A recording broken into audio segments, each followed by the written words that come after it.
The point is, the present generation of whites did not do this. But the present generation of whites are in their privileged position because of what a former generation of whites have done.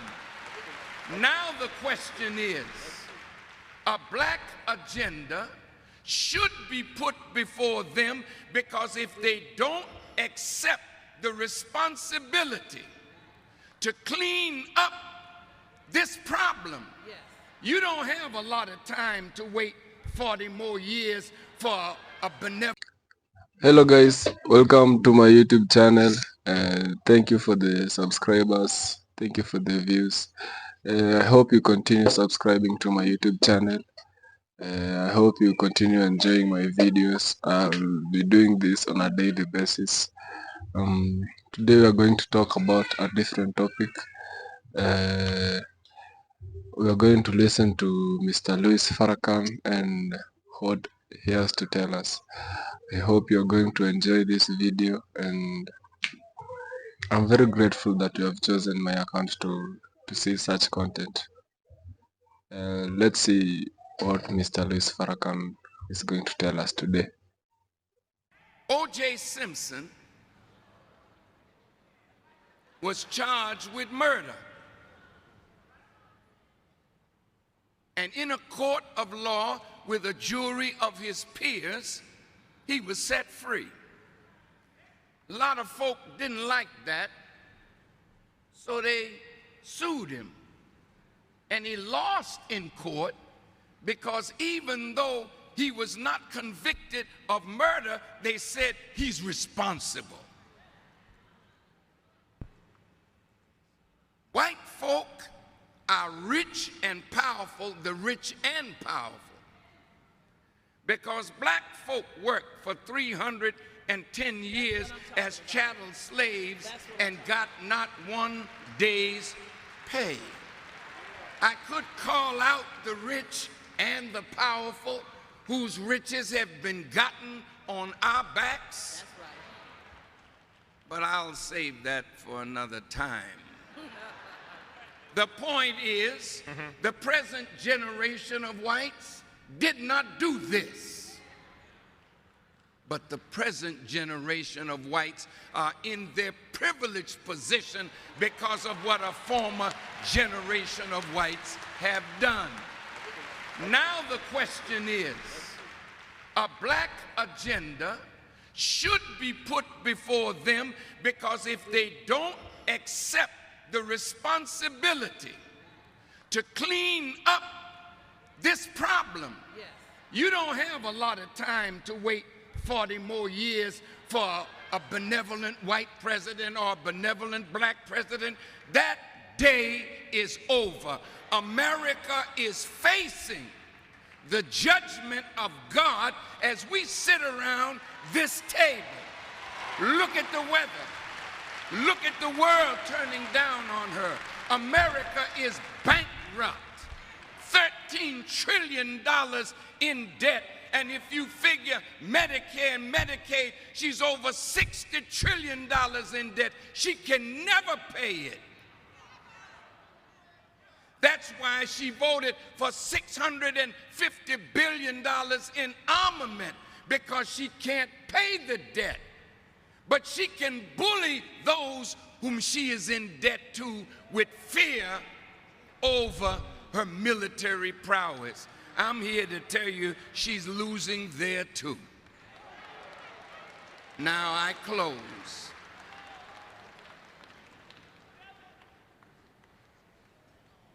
Our people need repair. We need repair from 310 years of chattel slavery, where black men were forced to be studs, to make black women pregnant, to make more slaves for the slave master. And that same unhealthy attitude of misusing our women and making babies that we have no desire to take care of is still with us. Willie Lynch, who gave the ways that we could keep being divided so that they could rule us for 1,000 years. That sickness is still with us. Yes, we got a black president, but brother said it was confusion. He confused the issue. But really, he never wants to lose the white vote. So if he loses the white vote, he don't care that you voted for him. But if he loses the white vote, he feels he will lose. Dear brother, if you're watching, out of love, you won't lose the white vote of those whites that really understand this problem and know that this problem needs to be solved, and we can't keep relegating it to generation after generation because a few of us got a little money, a few of us got positions, a few of us have wealth, while the masses of our people are going steadily down. No one man can rise above the condition of his people. Amen. So President Obama, this august body of brothers and sisters that really love you want you to use your bully pulpit, but then after you do that, then what about us? See, brother said responsibility. Is it that we should let them take responsibility to do for us, or should we pool the knowledge that's at the table, the power that's in our community, the wealth that's in our community to change the harsh reality of black life in America? He can create an atmosphere. That's what it is. But we have to do the job of fulfilling the black agenda. Thank you very much.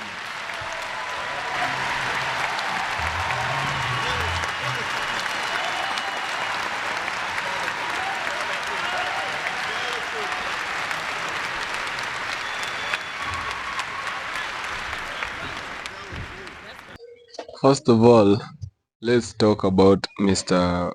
O.J. Simpson. Mr. O.J. Simpson was an American professional footballer, an actor, and a media personality. He played in the NFL for 11 good seasons with the Buffalo Bills. Mr. Simpson was regarded as one of the best and greatest running backs of all time. I haven't watched many NFL games, but I know if the history says this is one of the best. He was like the GOAT of NFL, like Cristiano and Lionel Messi of NFL. So I think Mr. Simpson was recommended as, he was like a role model to many young players in the NFL.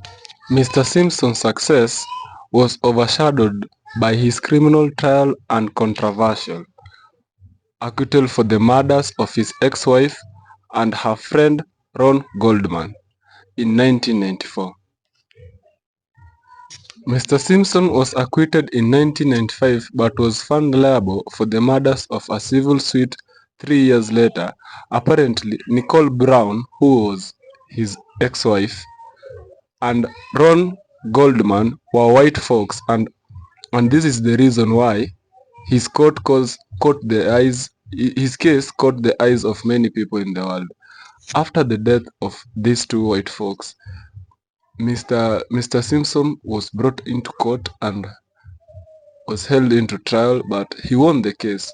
But being that he was a black person, the white folks said that he's the one who could have done the murder. So they held him in charge. They held him back to prison, and he was arrested for that. Whites are recommended as the most rich and powerful people in this earth. And To that, they take advantage against us.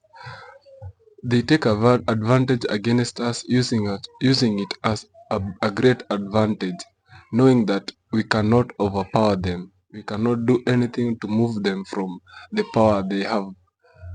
The past generation of whites were the most racist than the new generation, but the past generation taught their white children on how to hate the black community, how to hate the black man without even any reason. They just hated them because of their skin color, and that was not a good reason for you to hate a fellow human being that breathes the same air as you. I think that is not a good reason. The black agenda has been a great issue for a long time. Now for over 400 years we have been slaves. Even currently speaking, we as the black natives in Africa, here in the motherland, we are still slaves. We are still slaves. Our leaders still depend on the white folks. They take our resources from the motherland and take them to the white countries, and then the whites come and sells us the resources at a higher price, things that we can do at our own lands, things that we can do from the money that the country is investing in, even if it is a debt money, but we can still invest the money and do things that can help us as a country. But our leaders still depend on the white folks. We should be coming together as Africa and make good use of our resources, like the way America has done. Form one big country. Remove all the countries and make a single state that depends on their own. And let's see what will happen to the white folks. Mr. Farrakhan emphasizes on what should have been done ages ago, a long time ago. He's saying that the whites should have supported us as blacks, knowing, okay, they knew so many things before us. They have invented so many, we can't deny that. They have done so many things before us, but they should not take us as an inferior race. We are equal.